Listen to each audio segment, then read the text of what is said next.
Okay, I'm going to review today with my voice on just to kind of go over a couple of important notes on the signs. So today we started with the sign flock to. It's another word or way to say it's crowded. There was a lot of people,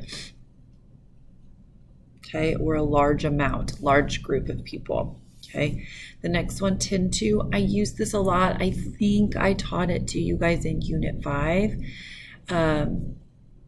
Typically, tend to, usually. Remember, when you sign that, you need to have a mouth morpheme. It's hard to see and notice in class because we have our masks. But in normal times, you need to say or mouth the word ping.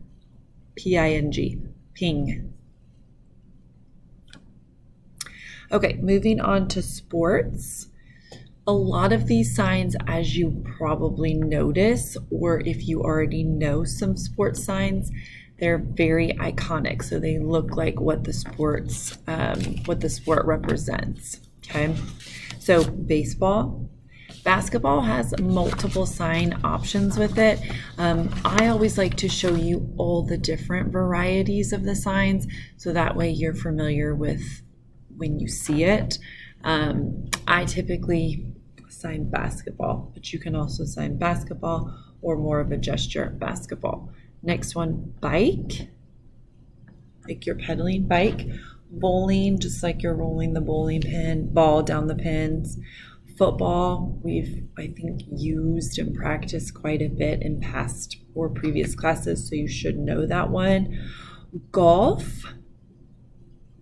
this one's a little more iconic. It looks like how you actually play the game, but it's harder to do when you're sitting at your desk in the classroom, or especially now through the computer when you can only see this part of me. So that way, the first one is maybe that better option, golf. Gymnastics and hockey. Okay, finished for today.